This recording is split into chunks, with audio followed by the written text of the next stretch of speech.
Hi all, welcome to lecture 14। तो ये lecture में हम लूप्स के बारे में जानेंगे। तो इन रियल लाइफ हम चाहेंगे कि हम कुछ चीज़ें मल्टीपल टाइम्स रिपीटेडली करें। अगर हम स्कूल स्टूडेंट्स की डेली लाइफ के बारे में देखें तो बेसिकली उनके कुछ मेजर स्टेप्स इस तरह से हो सकते हैं कि सुबह उठना, फिर स्कूल जाना, आके खेलना, पढ़ाई करना, सोना, और फिर नेक्स्ट दिन सेम साइकिल रिपीट हो जाएगा। ठीक है। तो प्रोग्रामिंग में भी जब हमें चाहिए कि कुछ set of instructions multiple time execute हो, उसके लिए हम लूप्स का यूज़ कर सकते हैं। तो ये दो तरीके से हो सकता है जनरली, कि डेफिनेट नंबर ऑफ टाइम्स, कि सर्टेन नंबर ऑफ टाइम्स हम वो लूप एग्जीक्यूट करना चाहते हैं, या इनडेफिनेट, कि हमको पता नहीं इन एडवांस कि हमको कितने नंबर ऑफ टाइम्स वो इंस्ट्रक्शंस करना है, लेकिन जब तक कोई कंडीशन सेटिस्फाई होता है तब तक हम उसको रिपीट करना चाहेंगे। ठीक है। तो प्रोग्रामिंग में जो भी हमको अगर ऐसे टास्क मल्टीपल टाइम्स करना है तो उसके लिए जो भी कंस्ट्रक्ट है वो है लूप्स। और पाइथन में मेजरली दो टाइप्स के लूप है, पहला वाइल लूप और दूसरा फॉर लूप। ठीक है। तो इनमें से पहला है वाइल लूप। तो जनरली ये इंडेफिनिट लूप कंडीशंस इंप्लीमेंट करने में हमारी हेल्प करता है। तो इसका सिंटैक्स इस तरह से रहेगा कि while condition followed by colon और फिर नंबर ऑफ स्टेटमेंट्स जो हम चाहते हैं कि हम वाइल ब्लॉक में दें, ताकि जब तक कंडीशन ट्रू है तब तक वो एग्जीक्यूट हो। ठीक है। तो इसका वर्किंग इस तरह से रहेगा कि सबसे पहले ये कंडीशन इवैल्यूएट होगा। तो अगर ये ट्रू है तो वाइल ब्लॉक के जो भी स्टेटमेंट्स है वो एग्जीक्यूट होंगे। एक बार वो पूरा वाइल ब्लॉक एग्जीक्यूट हो गया तो फिर से हम जाके कंडीशन चेक करेंगे। अगर वो फिर से ट्रू है तो फिर से वाइल ब्लॉक एग्जीक्यूट होगा, और ये चीज़ हम रिपीटेडली करते रहेंगे जब तक ये कंडीशन फॉल्स नहीं हो जाती। ठीक है। और जैसे ये कंडीशन फॉल्स होगी हम वाइल से जंप करके जो भी नेक्स्ट स्टेटमेंट होगा वाइल ब्लॉक के बाद में उसको एग्जीक्यूट करेंगे। ठीक है। तो अगर आप देखेंगे तो इसका सिंटैक्स और वर्किंग भी इफ़ जैसे ही है, कि वहाँ पे भी हमने दिया था कि if condition followed by colon और इफ़ ब्लॉक, राइट। तो मेजर डिफरेंस इज कि इफ़ ब्लॉक में जो भी इफ ब्लॉक के स्टेटमेंट्स है वो सिर्फ एक बार एग्जीक्यूट होंगे अगर वो कंडीशन ट्रू है, लेकिन वाइल लूप में वो मल्टीपल टाइम्स रिपीटेडली एग्जीक्यूट हो सकते हैं जब तक ये कंडीशन ट्रू है, राइट। तो जैसे कि हमने इफ़ के वक्त भी बात की थी कि कंडीशन कोई भी जेनरिक एक्सप्रेशन हो सकता है, तो सबसे पहले वो इवैल्यूएट होगा और उसकी कुछ वैल्यू निकलेगी, और पाइथन उसको फिर इंटरप्रेट करेगा बेस्ड ऑन डिफरेंट कंडीशंस जो हमने पहले डिस्कस किए हैं, कि अगर वो ट्रू है तो वाइल ब्लॉक के स्टेटमेंट्स एग्जीक्यूट होंगे, अगर नहीं है तो नहीं होंगे। दूसरा चीज़ कि पाइथन में जब भी हमको एक ब्लॉक रिप्रेजेंट करना है तो हम इंडेंटेशन का यूज़ करते, राइट। तो यहाँ पे भी सेम, कि जो भी हमको स्टेटमेंट्स वाइल ब्लॉक के अंदर देना है हम उसको इस तरह से राइट में शिफ्ट करेंगे। अगर वहाँ पे मल्टीपल स्टेटमेंट्स है तो सबका स्पेसिंग या सबका इंडेंटेशन सेम होना चाहिए। ठीक है।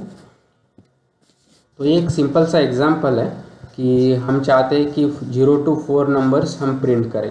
एक आसान सा तरीका हो सकता था कि हम 0 to 4 ऐसे 5 बार प्रिंट स्टेटमेंट दे सकें, लेकिन उसको आसानी से हम वाइल लूप के थ्रू इम्प्लीमेंट कर सकते हैं। तो इसका प्रोग्राम इस तरह से रहेगा कि सबसे पहले मैंने एक वेरिएबल डिफाइन किया है x, और उसको मैंने वैल्यू दिया है 0, और मैं चेक करूँगा कि जब तक x लेस देन 5 है तब तक मैं एग्जीक्यूट करूँ, राइट, कि वाइल x लेस देन 5। तो ये मेरा कंडीशन रहेगा, क्योंकि मुझे ये 5 बार एग्जीक्यूट करना है जब तक वह x का वैल्यू 5 से लेस है उस तक। और जैसे हम वाइल ब्लॉक में जाएंगे तो मुझे सिर्फ x का वैल्यू प्रिंट करना है, और x ने नेक्स्ट वैल्यू ले उसके लिए मैं उसमें एक ऐड कर रहा हूँ। ठीक है। और जैसे एक बार वाइल लूप ख़त्म हो गया तो मैं ये भी मैसेज दे रहा हूँ कि आउट ऑफ लूप, और जो भी x की वैल्यू वो वाइल लूप के बाद में वो भी प्रिंट कर रहा हूँ। ठीक है।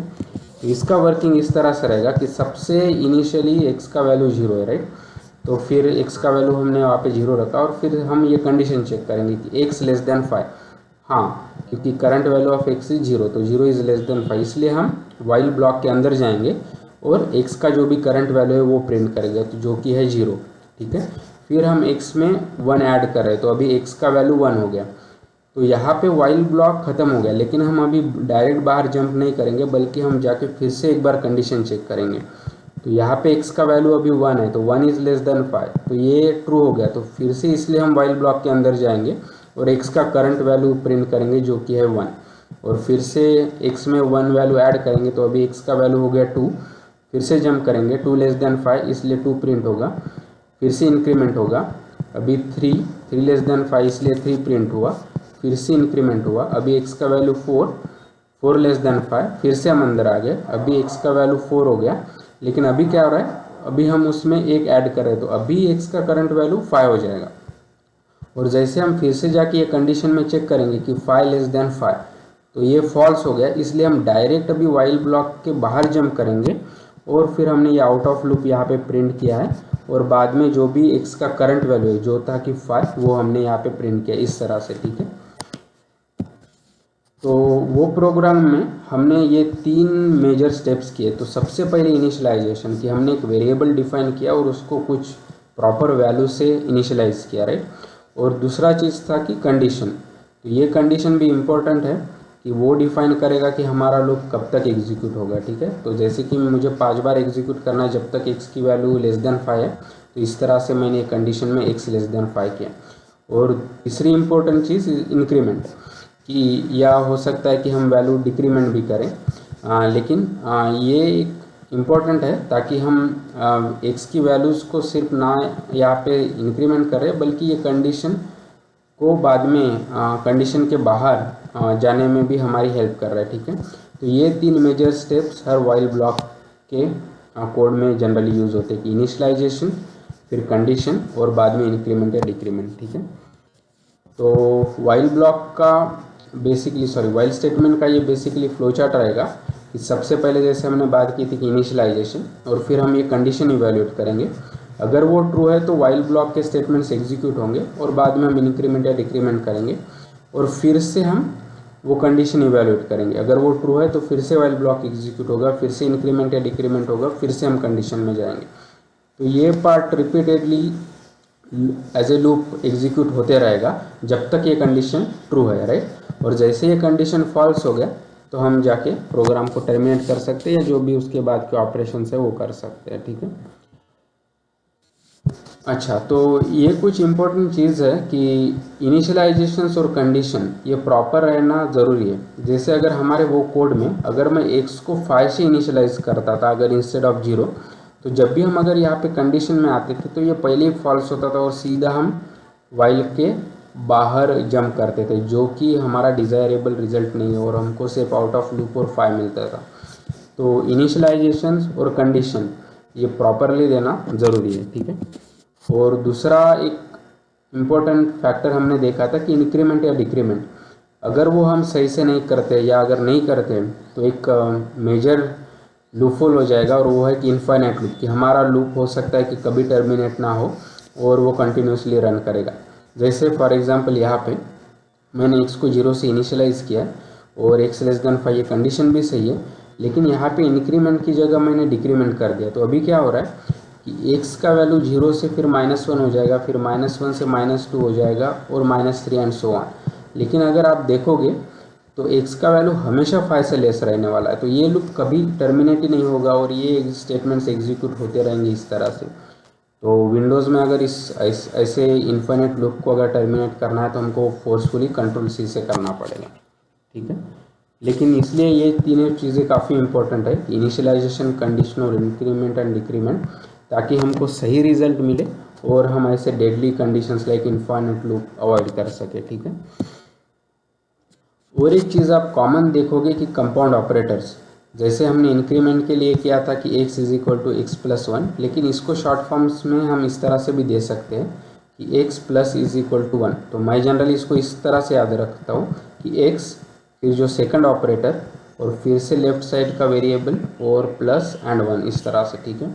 और ये हम बाकी के भी ऑपरेटर्स के साथ यूज़ कर सकते हैं, और आई थिंक अरिथमेटिक के नहीं और बाकी के जो भी ऑपरेटर्स हैं हम उन सभी जगह कंपाउंड ऑपरेटर्स का यूज़ कर सकते हैं। आपको जो भी कन्वीनियंट लगेगा वो आप यूज़ कर सकते हैं, लेकिन ये कॉमन प्रैक्टिस है जो आप हर जगह देखोगे, ठीक है। और एक लास्ट की वाइल लूप के साथ एल स्टेटमेंट भी आ सकता है इस तरह से। तो ये भी वाइल का एक वेरिएंट हो गया कि बाकी सेम रहेगा कि वाइल कंडीशन और वाइल ब्लॉक, लेकिन इसके साथ वाइल कंडीशन के साथ साथ हमारे पास एल्स ब्लॉक भी रहेगा। तो इसका भी वर्किंग सिमिलर है कि सबसे पहले कंडीशन इवैल्यूएट होगा और फिर अगर वो ट्रू है तो वाइल के स्टेटमेंट्स एग्जीक्यूट होंगे वाइल ब्लॉक के, और ये रिपीटेडली होते रहेंगे जब तक ये कंडीशन ट्रू है। तो ये एल्स पार्ट में ये तभी जंप करेगा कि हमारा ये पूरा लूप एग्जॉस्ट हो गया है, ठीक है। अगर जैसे हमारे एग्जांपल में x <5 का हमने कंडीशन दिया था, राइट, तो जब भी ये 5 टाइम्स एग्जीक्यूट हो गया तो उसके बाद इवेंचुअली ये एल्स में जंप करेगा और यहाँ के जो भी स्टेटमेंट्स है वो एग्जीक्यूट करेंगे, ठीक है। लेकिन ये ज़्यादा पॉपुलर नहीं है क्योंकि वाइल और एल्स उतना लॉजिकली कनेक्टेड नहीं बनता है जैसे इफ़ एंड एल्स है, लेकिन हमको पता होना चाहिए कि ये भी वाइल का एक वेरिएंट है, ठीक है। तो अभी मैं आइडियले में हूँ और हम वो जो भी हमने सिंपल सा प्रोग्राम डिस्कस किया है उसको यहाँ पे एग्जीक्यूट करके देखते हैं। तो मैं नया फाइल ओपन और यहाँ पे जैसे हमने किया था कि सबसे पहले हमने x को इनिशियलाइज किया है, फिर हमने देखा कि वाइल x लेस देन 5 हम चाहते हैं कि x का वैल्यू प्रिंट करें, ठीक है, इस तरह से। और फिर मैं x को इंक्रीमेंट कर सकता हूँ इस तरह से, राइट। और जैसे वाइल ब्लॉक ख़त्म हो गया तो मैं यहाँ पे प्रिंट करूँगा कि आउट ऑफ लूप, राइट। और फिर यहाँ पे जो भी x का करंट वैल्यू है फिर से यहाँ पे प्रिंट करूँगा इस तरह से, ठीक है। तो मैं इसको सेव करता हूँ, से इसको नाम देते हैं कि वाइल लूप एग्जाम्पल, राइट। और अभी मैं इसको, ठीक है। तो आप देखोगे कि जैसे हमने डिस्कस किया था कि इसने 0 to 4 पहले लूप के अंदर प्रिंट किया, उसके बाद उसने लूप के बाहर जंप किया और फिर x का जो भी वैल्यू है वो प्रिंट किया, ठीक है। तो यहाँ पे अगर मुझे 1 to 5 करना होता था मैं इस तरह से कर सकता था, राइट, 1 और फिर x less than equal to 5 क्योंकि मुझे 5 को भी इंक्लूड करना है अभी, और फिर बाकी सेम रहेगा, ठीक है। तो अगर रन कर तो आप देख पा रहे हैं कि अभी हमारे पास 1 to 5 प्रिंट हो गए और लूप में जो भी नेक्स्ट वैल्यू था x का वो प्रिंट हो गया इस तरह से। और जैसे कि हमने बात की थी कि मैंने यहाँ सपोज इंक्रीमेंट करना भूल गया तो मैं इसको कमेंट करके एक बार आपको रन करके दिखाता हूँ, तो देखोगे कि अभी ये इन्फिनिट लूप में चला गया। अभी मैं इसको सिर्फ कंट्रोल C से ब्रेक कर सकता हूँ, ठीक है।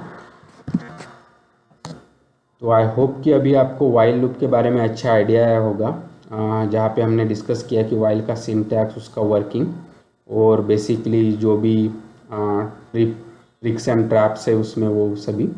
तो please like the video, share the video, subscribe to the channel और keep learning, keep coding and have fun. Thank you.